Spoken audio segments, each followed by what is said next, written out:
If I may start by asking you the significance Egypt and Malaysia's joint rejection of forced Palestinian displacement in shaping the international response to the crisis.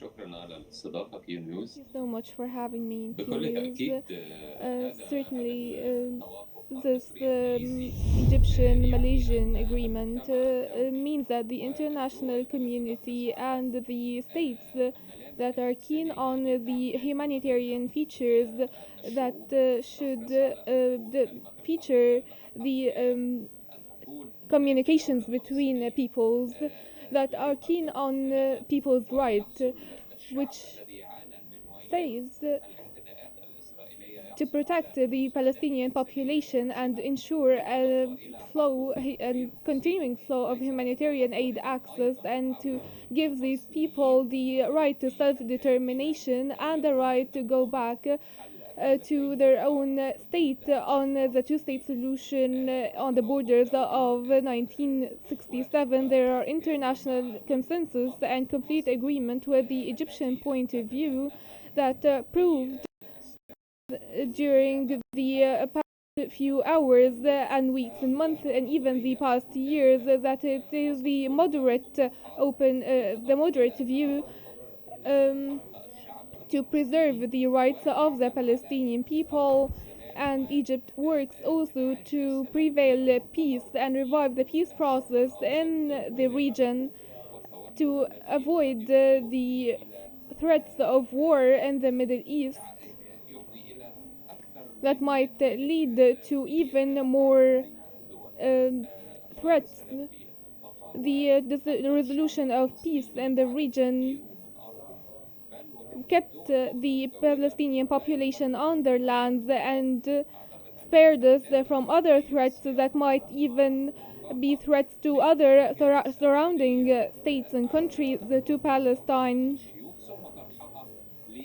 These proposals will be offered to the Trump resolution was proposed to the Congress, and then it was going to be offered to the Arab nations. Egypt said its word that that we will not accept any kind of forced displacement or any kind of displacement to the Palestinian population. We are more than able to lead a team of reconstruction of the Gaza Strip while keeping the Gazan population on their lands. There is a humanitarian suffering in Palestine, of course, and especially in the Gaza Strip, and there is also a need to stop the hostilities waged on the West Bank, and the non-implementation of the far-right policy, given the endeavor exerted by Egypt as well as Qatar during the past few hours to salvage the ceasefire agreement and the non-deterioration of the situation further. Right, Mr. Mohamed Zzz El-DIn, if I may ask you about what, from your point of view, do you think the main challenges in implementing Egypt's reconstruction plan for Gaza so far?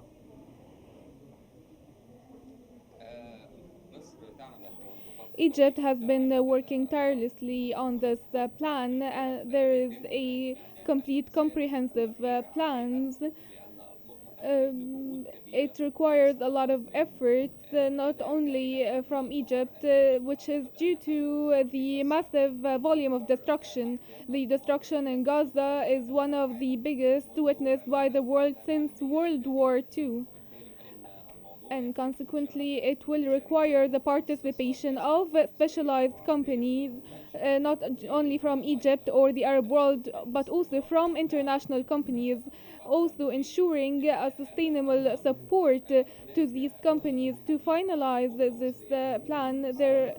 This Egyptian plan will require 3 to 5 years with the participation of more than 25 companies worldwide, led by Egyptian specialized companies. The problem here is removing the rubble, as well as the humanitarian challenges, which is gathering all Palestinian populations in a safe place till all the rubbles and the war waste is removed. I think this plan to divide the Gaza Strip into different places, different areas. One area will be dedicated to camps. Yes, and what to, Mr. Zzz El-DIn, I was speaking about what could be obstacles or challenges that could hinder the reconstruction plan of Egypt. The obstacles, of course, will be posed by the Israeli side and the non-realistic requests from the new Trump administration. There are fundamentals for treatment between states, and there are international rules to deal with the occupation forces. With, here most prominent of which is the Israeli occupation on Palestinian land. It cannot be confined, the Palestinian cause cannot be ended by displacing the Palestinian population and also trespassing on the integrity and sovereignty of other states. It is internationally unacceptable and cannot be applied. The obstacles can come from the Palestinian side. The recent hours witnessed very strong negotiations led by Egypt and Qatar to achieve an outbreak or a breakthrough in the hostage exchange and releasing the Palestinian detainees. The obstacles or the challenges here could be the pressures practiced by the far right in Israel on the government and also the desire of Benjamin Netanyahu to stay in office for the longest time possible, especially that he's facing charges and corruption charges.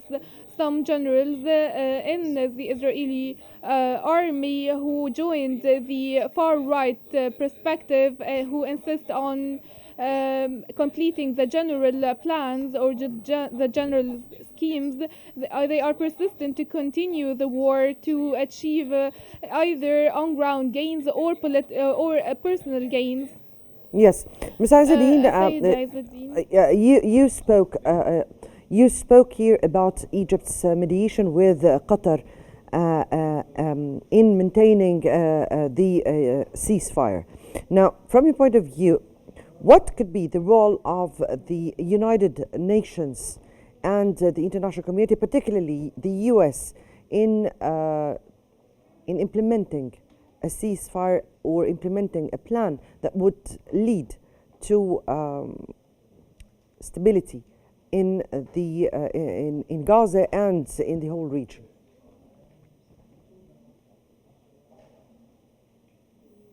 Of course, let me say one thing. The United States of America has a very important role to play, and we appreciate any role played by the United States of America, whether by Egypt or the international community. That's one thing. There will be a very strong participation by the United Nations and the European Union. The European Union strongly supports the reconstruction plan in Gaza and also giving a sustainable humanitarian aid flow to Gaza, and it appreciates the Egyptian efforts exerted in this regard.